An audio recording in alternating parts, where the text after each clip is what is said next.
Hey everyone, professional photographer Ian Plant here, and today I'm going to be talking with the gear experts at Hunt's Photo and Video. I'm going to be talking with Noah Buchanan about monitors, making sure you've got a good monitor for photo editing, making sure that your monitor is properly calibrated, and we're also going to talk about some storage and backup options to make sure that you don't lose your most precious commodity, your photographs.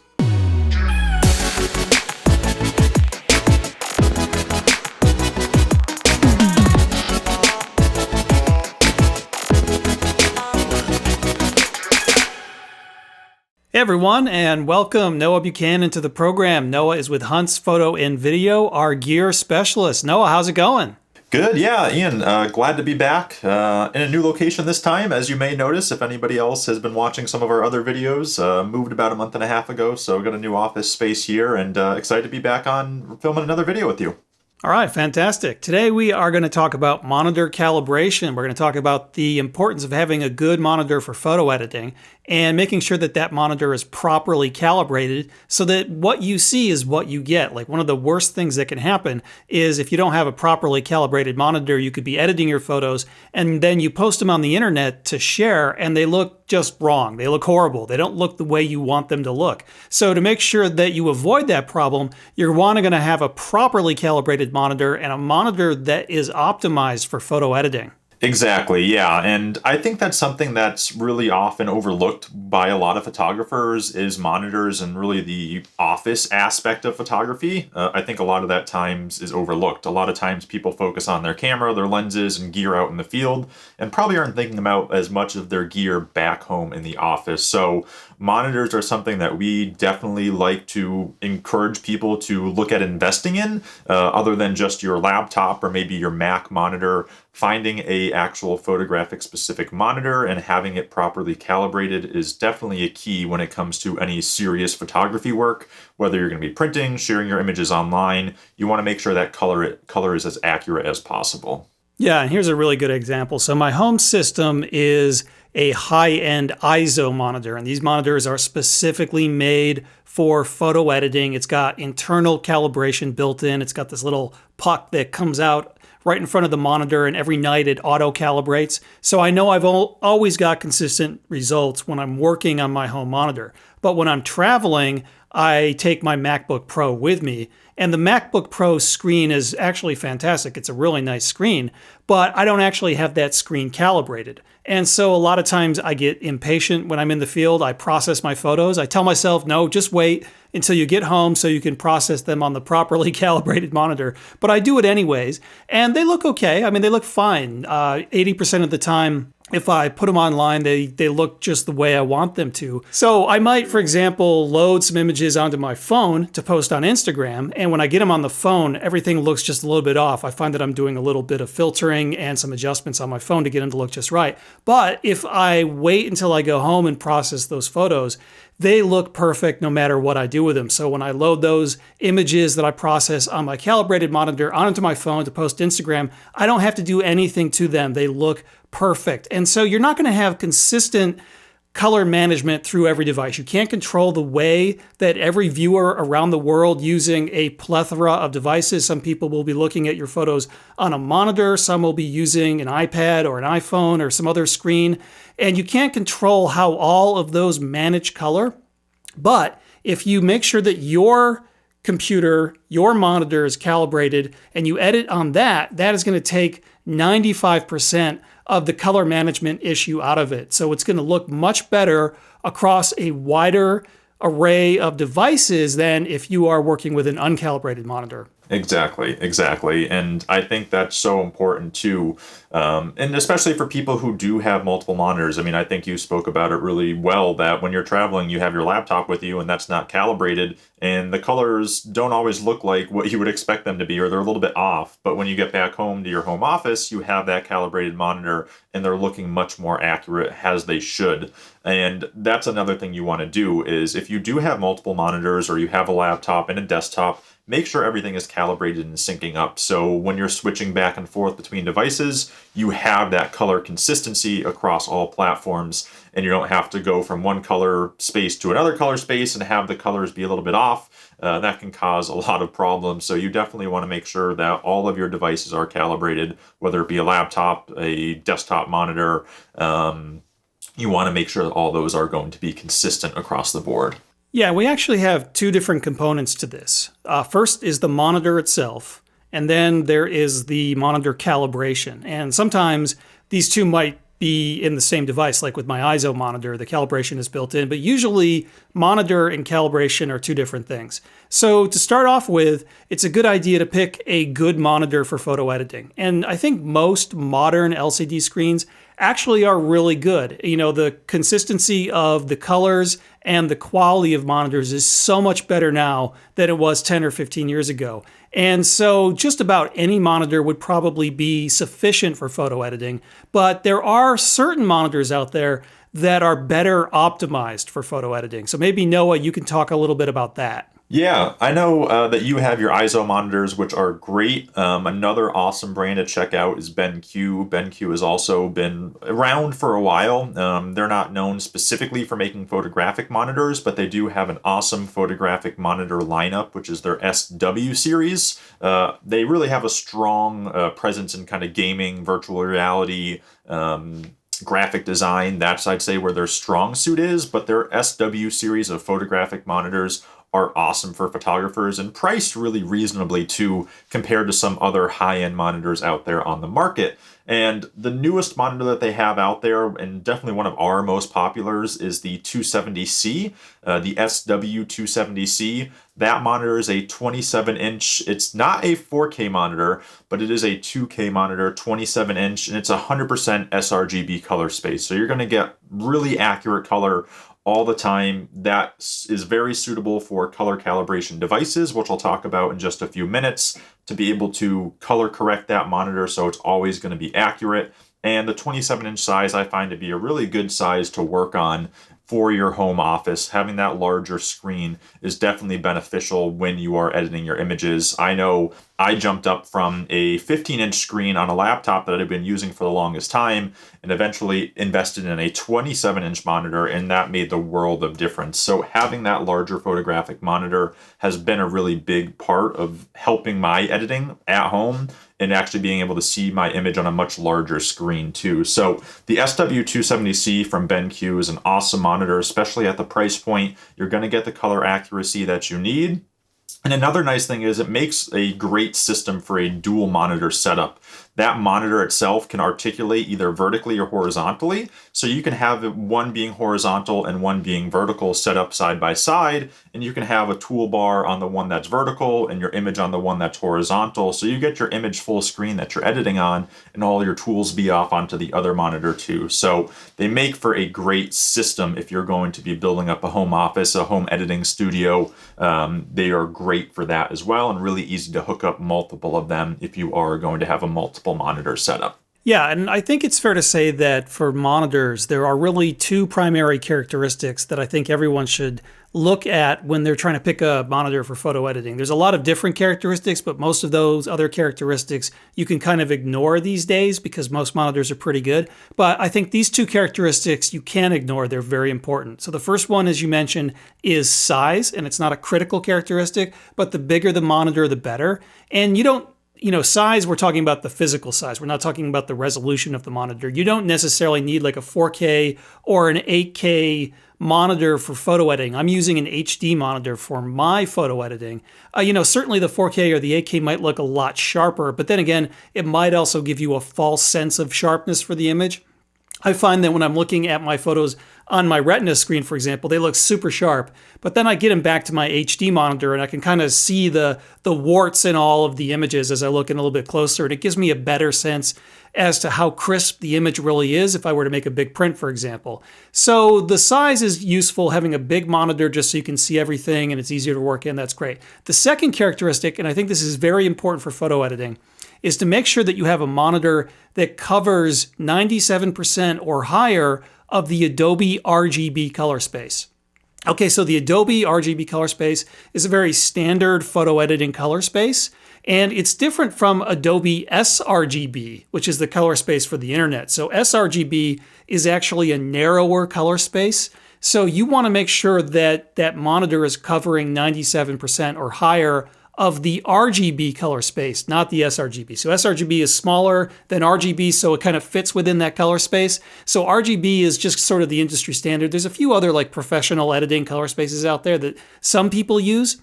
But if you've got a monitor that covers 97% or higher of Adobe RGB, then you're in good shape. That is going to be a really good monitor for photo editing. And so a monitor that has that characteristic is going to have all the other appropriate characteristics that you're going to want for contrast and brightness and all that stuff. So really, looking at that one characteristic, trying to find those monitors. So the very best photo monitors will cover 99% of the Adobe RGB color space. They pretty much cover virtually 100% of that color space. And you don't necessarily need that high of an end of a monitor. Those can be very expensive, but definitely getting in that 97 to 99% range is really great for photo editing. It is, yeah. And the SW270C is 99% Adobe RGB color space, which is great, especially at the price point. It's sub $1,000, which is awesome for a 27-inch monitor that is 99% Adobe RGB. So it's going to have pretty much all the features that you need and everything that you need in a photographic-specific editing monitor at a very friendly price point. And you can hook these monitors up to an existing laptop, an existing desktop, use it as a second display. There's a lot of options that you can use these monitors for. So even if you are just working off a laptop, you can still hook the monitor up to that and have your laptop with you and controlling everything from there, but you're going to have this much more color accurate monitor to actually visualize all of your images on. Yeah, and so the next step is monitor calibration. So certain monitors will have a calibration device built in. And when I'm talking about monitor calibration, I'm not talking about like the basic calibration that just about every computer has in it. You can go in and calibrate your monitor just using whatever operating system your computer has, but that's not the kind of calibration we're talking about. We're talking about professional color management calibration. And so if you've got a monitor that doesn't have calibration built in, you're going to have to buy calibration hardware and software. And actually, it's really inexpensive. And the calibration is quite good. And even if you've got a monitor that doesn't cover that 97% range of the Adobe RGB space, calibrating a monitor that isn't as high end is still going to make that monitor show you colors more consistently, and it'll be better for your photo editing. So even if you're not ready to go out and buy a big expensive monitor that is optimized for photo editing, if you want to work with the monitor you have right now, calibrating that monitor is inexpensive, easy to do, and will allow you to get more consistent results. And there's a lot of calibration devices that are out there. I'm familiar with Spyder by Datacolor. That's a really great calibration device. Noah, maybe you could talk a little bit more about that and some of the other options out there. Yeah, for sure. So Datacolor is one of the big two. The other one is going to be Calibrate, formerly known as X-Rate. They changed their name over last year, but very similar products in the lineup, just a name change. And both of those companies make great color calibration devices. I actually have the Datacolor SpyderX series with me right here. This is their new X Elite. This is the higher of the two models that they have. They also have their SpyderX Pro. Really the main difference is with the Elite, it is a little bit higher end to allow you to calibrate projectors, to actually do video and cinema target calibrations as well, which you don't get in the lower end X Pro. So if you're somebody who is doing a lot of advanced calibration, you're doing a lot of video work, you have multiple monitors, you need to calibrate projectors and calibrate a lot of different things, I would definitely look towards the X Elite. However, if you're just working off of a laptop or a desktop at home and really just doing photo editing, the SpyderX Pro is going to do everything that the Elite does for that specific purpose and not have those added features that are really going to go to waste if you're not doing those additional things. And these are super easy to use. It's a very small device.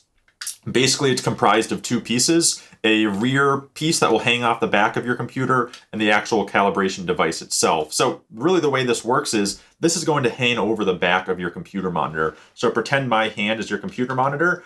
this is going to hang over it just like this and sit directly on the front of your monitor itself. So it's going to be able to read the color from the monitor, and it's also going to be able to read the ambient light in the room. So you want your light in the room to be set to where you would typically have it editing. So you don't want to be in a pitch black room in the middle of the night, but you don't also want to have the sun beaming in on you on midday. You want to have it be a more neutral lighting situation in your studio or where you're actually doing your editing, so that that calibration is going to be as accurate as possible with the light. That is one thing that I think a lot of people don't realize, is the ambient light can have a big impact on your screen and on your monitor, whether it's early in the morning and you have that nice warm sunlight coming in through the day, or it's late in the evening and it's dark outside and you're working with internal light sources. You want to keep an eye out for that. And these monitors will, or these calibrators will do everything that they need to do to be able to correct for that and actually account for that available light that you have in the room or the area that you're doing your photo editing. And as Ian, you just mentioned, these will work for really anything. You don't have to have a photographic specific monitor. I can throw this on my work laptop right now that I use for just writing up orders and sales, and I can calibrate this monitor to do more accurate color editing than it would typically be able to do. So even if you're not in a position to invest in an actual photographic specific monitor, I know not all of us are, and it's definitely a big investment, just purchasing one of these to actually go ahead and use with your existing setup is going to make a huge difference just by itself, and is definitely something that I recommend every photographer gets. No matter how much editing you do, no matter how much printing you do, this will make a big difference in your final outcome and having your colors be as accurate as possible. Yeah, and it's really easy to use, and it's also really easy basically to operate once you get the monitor calibrated. So what happens is the software will create a color profile, and it will load that color profile onto the monitor basically every time you turn on your computer, turn on your monitor. So you're going to notice that things will look different once that calibration profile is loaded. The way colors are displayed on the monitor isn't going to be the exact same as the default setting for the monitor, but that's going to be a color neutral, color accurate work environment, and it's going to just load automatically every time you're ready to go and do your work. So it's super easy to do, and I think it's a good idea to calibrate maybe once every few weeks. So monitors, they do tend to drift or change over time a little bit. The new LCD monitors are much more stable than the old CRT monitors from 10 or 15 years ago, but there still is some monitor drift that goes on, so it's a good idea to calibrate at least once a month or something like that. But it's pretty easy to do, takes only a few minutes. It's not going to take up much of your time, and the rest is just all automatic. So once you get that set up, you're good to go. The great thing about these devices is it's going to come with the software that you need to actually go ahead and do the calibration.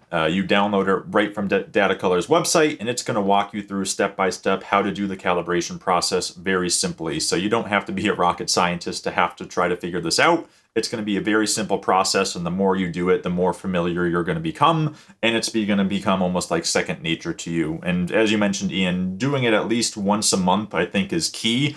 Sometimes these devices can shift a little bit over time, so doing it once a month, I would say, is probably the average of what you can expect to keep up with a consistent color space. The more you do it, the better it's going to be. But I think on average, once a month is going to be the perfect time frame.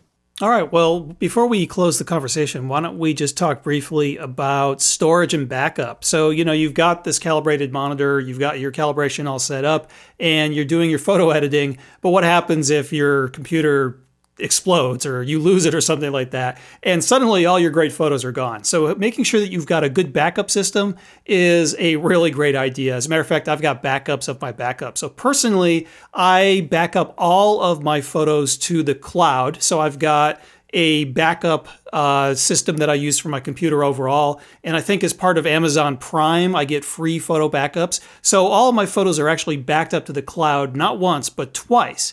And I also will periodically back up my computer files to an external storage device. And I also have a big RAID array storage device, which is a redundant system. So it's backing itself up essentially. And that's where I store all the dozens of terabytes of raw files and video files and stuff like that, because that stuff just won't even fit on my regular computer. So Noah, you've got a few storage devices for us today. Let's talk about those. We do, yeah. And before I even get into it, I want to say that storage is so important. When I was first getting into photography when I was younger in high school, I didn't really know anything about this. I was just storing all of my photos on my desktop, on my computer itself.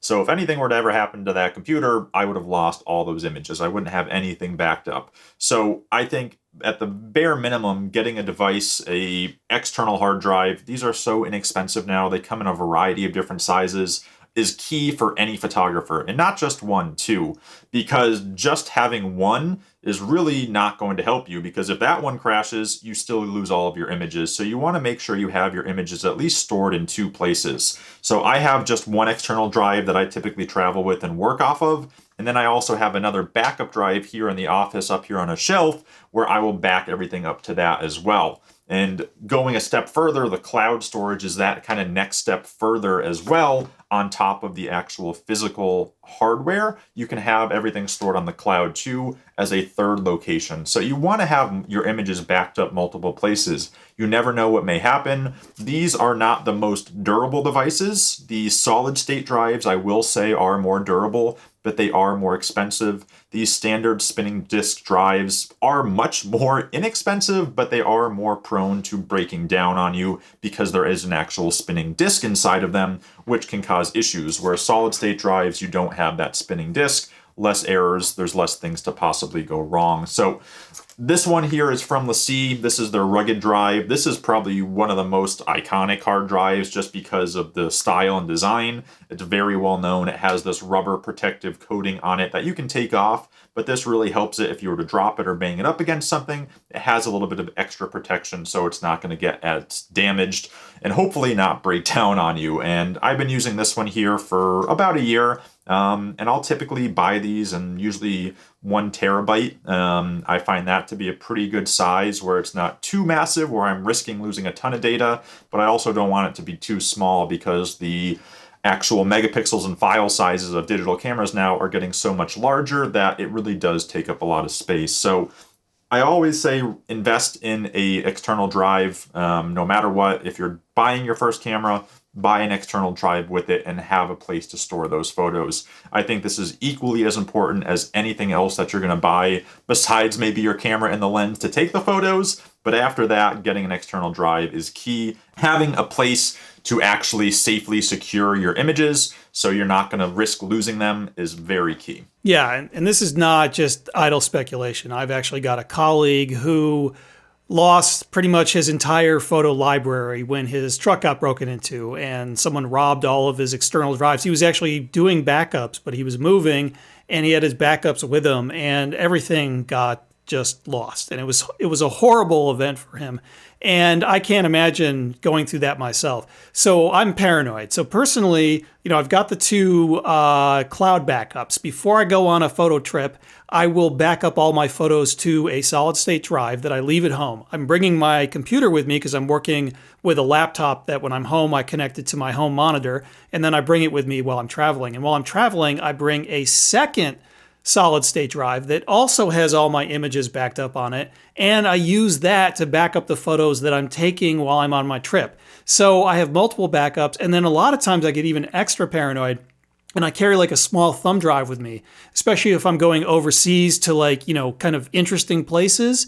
I might back up all the photos I've taken on that trip on that thumb drive, and I'll stick that in like a pocket in my jeans or somewhere like in the bottom of my shoe or something like that. So that way, if I get robbed or I lose stuff or something catastrophic happens, I've got my photos with me at all times. So it's good to be paranoid about your photos. It's good to back up as much as possible. Noah, this has been a fantastic conversation. I want to thank you for coming on, and thanks as always for the expert gear advice. We've got some specials. If you want to contact Noah directly at Hunt's Photo and Video, you can use the contact information in the description with this video. And there are some specials that will be available for a limited time after this video is released. Noah, thanks so much for coming on the program. Yeah, Ian, thank you again for having me here. It's been great doing another episode. I look forward to doing more together. And thank you again for having me on. So we will see everybody on the next one. All right. Thank you, everyone, for watching. Bye-bye.